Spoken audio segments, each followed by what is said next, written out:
ये है कि सबसे पहले तो जो भी हमारे जो फ्रेशर्स हैं जो इस प्रिपरेशन के लिए जा रहे हैं, उनको 1 डेढ़ साल पहले इसका एक माइंडसेट करके चलना पड़ेगा। Yes sir. साथ में उनको अपना कहीं ना कहीं से भी टाइम निकालना पड़ेगा, क्योंकि यस 24 सर। घंटे ही है सभी के पास, चाहे वो यस जॉब कर सर। रहे हो चाहे वो पढ़ाई कर रहे हो। यस साथ ही सर। साथ उन्हें इंटीग्रेटेड अप्रोच रखनी पड़ेगी शायद प्रीलिम्स एंड मेंस के लिए। और यस सर। यस सबसे सर। जरूरी एग्जैक्टली। जो चीज है वो yes sir. Yes practice sir. करते रहना पड़ेगा मेंस के लिए, बिना एग्जैक्टली। ये सोचे कि चीजें खराब हो रही कि सही हो रही हैं। Yes sir. तो मार्क्स से आपको डिमोटिवेट नहीं होना, आपको मेन आपको बिल्कुल जो बिल्कुल। चीज रहना, जो फीडबैक रहना चाहिए, मैं फीडबैक जो है इनकॉर्पोरेट कर रहा हूँ कि नहीं, धीरे धीरे इम्प्रूव तो करो, मुझे ठीक लगता है। है ये बिल्कुल ये बहुत जरूरी इंफॉर्मेशन है, क्योंकि आपने एक बहुत एक ब्रॉड एस्पेक्ट सभी चीजों का खोला, स्पेशली मेंस और प्रीलिम्स के प्रिपरेशन के लिए जो एक पूरी यस जर्नी होती है उसको हम कैसे मैनेज करें। सर। अभी आपने एक ऑप्शनल की बात कही थी कि जो ऑप्शनल की तैयारी, तो मेरा नेक्स्ट क्वेश्चन वही है, क्योंकि ये जो क्वेश्चन है आपने मैंने जो आपको रिस्पॉन्स क्वेश्चन भेजे थे जो पार्टिसिपेंट्स के थे, उसमें भी बहुत सारे क्वेश्चंस ऑप्शनल से ही रिलेटेड थे यस सर। कि यस सर। हमें कौन सा ऑप्शनल सब्जेक्ट चुनना चाहिए, क्योंकि यस वो सर। एक यस डिसाइडिंग सर। फैक्टर होता है। 2 पेपर यस होते सर। हैं 500 यस। नंबर यस के, sir. Yes. Yes sir. 500 marks होते हैं। सो जैसे आपका भी एक आपका बैकग्राउंड सिविल इंजीनियरिंग से रहा है, यस जो कि एक यस सर। ऑप्शनल सब्जेक्ट खुद में ही है यूपीएससी की यस तैयारी सर। के लिए, यस बट सर। आप मैथमेटिक्स के लिए गए क्योंकि आपका यस ऑप्शनल सर। मैथमेटिक्स था। So yes sir. आपने क्या स्ट्रेटजी फॉलो की थी ऑप्शनल सब्जेक्ट को चुनने के लिए? और इन जनरल ये तो आपका मैथ है जो कि एक अपने आप में एक पिक्यूलियर सब्जेक्ट है जो बहुत लोग नहीं लेते हैं, बहुत कम लोग लेते हैं math civil engineering. But in general आप क्या सजेस्ट करेंगे एस्पिरेंट्स को कि वो क्या मेथोडोलॉजी फॉलो करें ऑप्शनल सब्जेक्ट को चुनने के लिए, यस जो सर। कि बहुत यस। एक जरूरी चीज है।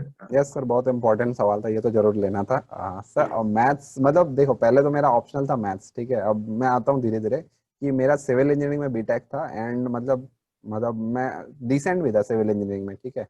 सो बट मैंने स्टिल सिविल इंजीनियरिंग मैंने नहीं लिया था, क्योंकि मेन रीजन था कि मेरा इंक्लिनेशन मैथ्स के तरफ ज़्यादा था, ठीक है। जेई के टाइम हो या स्कूल के टाइम हो, मुझे मैथ्स ज़्यादा इंटरेस्टिंग लगता था। मतलब एक टाइम तो था कि मैं चाहता था सिविल इंजीनियरिंग ले लूँ, बट धीरे धीरे मैंने जब मैथ्स का वो देखा सिलेबस, ठीक है, प्रीवियस ईयर पेपर्स देखे, ठीक है, एंड लोगों से थोड़ा रिव्यूज दिया, तो मुझे मिला जुला के लगा मैथ्स जो है वो उसमें मैं ज़्यादा इंटरेस्टेड हूँ, एंड उसको मैं कर लूंगा, एंड इसमें मैं ज़्यादा बेहतर परफॉर्म कर पाऊंगा। सो मैथ्स था। अब जो है अगला सवाल ये है कि लोगों को ऑप्शनल कैसे लेना चाहिए, कब लेना चाहिए, बिल्कुल। कौन सा लेना हम्म। चाहिए, है ना।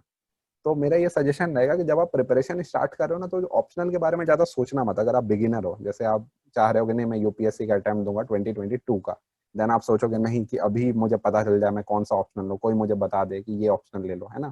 ठीक। तो आंसर मेरा ये है कि इसका यूनिवर्सल आंसर नहीं है। कुछ मैं पैरा टेस्ट बता सकता हूँ जिसको आप लगाओ और देखो कि आपका कौन सा ऑप्शन आपको लेना है। तो सबसे पहले जो मैं बोलूंगा कि आप जब जीएस पढ़ रहे हो ना, तो हो सकता है जीएस का कोई पर्टिकुलर पोर्शन आपको इंटरेस्टिंग लग रहा है। फॉर एग्जांपल, आप जीएस जब पढ़ रहे थे, आपको पॉलिटी में इंटरेस्ट आ गया, ठीक है। सो पॉलिटी से रिलेटेड जो है एक पीएसआईआर ऑप्शनल होता है, political science and international relation, हो हम्म। सकता है आपको वो आप लेना आप चाहोगे, ठीक है।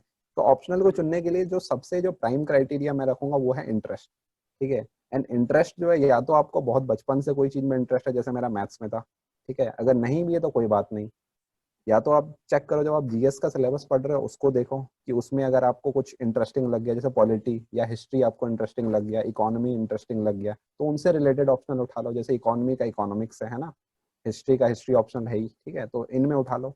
या फिर अगर मान लो पूरे जीएस में आपको कोई भी ऐसा बहुत इंटरेस्टिंग लगा नहीं, ठीक है, सब आप बस पढ़ रहे हो क्योंकि सिलेबस में पढ़ना है ना, कुछ भी आपको इंटरेस्टिंग नहीं लगा, बट स्टिल आपको आपने कोई अदर सब्जेक्ट किया है, जैसे फॉर एग्जाम्पल आपने फिलोसॉफी पढ़ा होगा, जैसे इंजीनियरिंग में बहुत लोग ह्यूमैनिटीज के कोर्सेज करते हैं ना।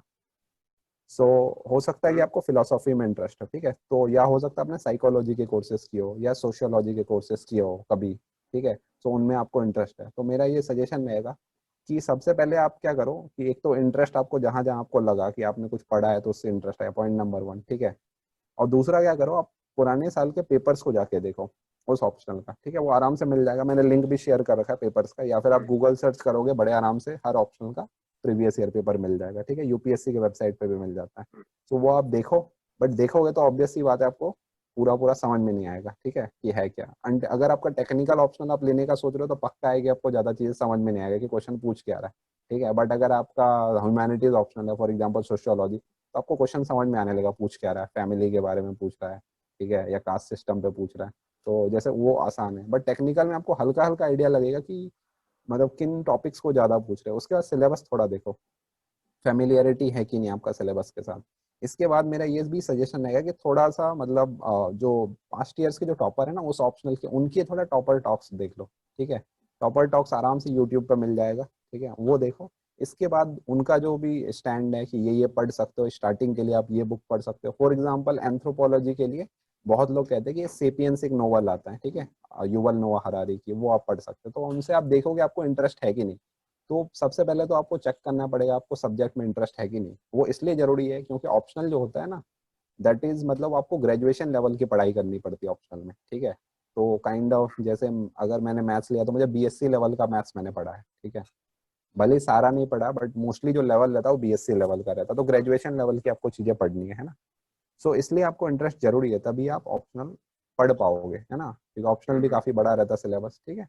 ये पॉइंट है। इसके अलावा जो अच्छी चीज मैं ये बोलूंगा कि पहले होता था कि कुछ ऑप्शनल जो होते थे ना वो काफी रिवार्डिंग होते थे। जैसे मेरा मैथ्स है, ठीक है, आप शायद 18 का अटेम्प्ट देखोगे तो बहुत सारे आपको मैथ्स में मार्क्स दिखेंगे लोगों के, जैसे कनिष्क कटारिया टॉपर है, ठीक है, टॉप 10 में और भी शायद 1 या 2 लोग हैं। सो तो लोगों को लगता था कि ऑप्शनल बहुत ही अनफेयर हो रहा है ना, ठीक।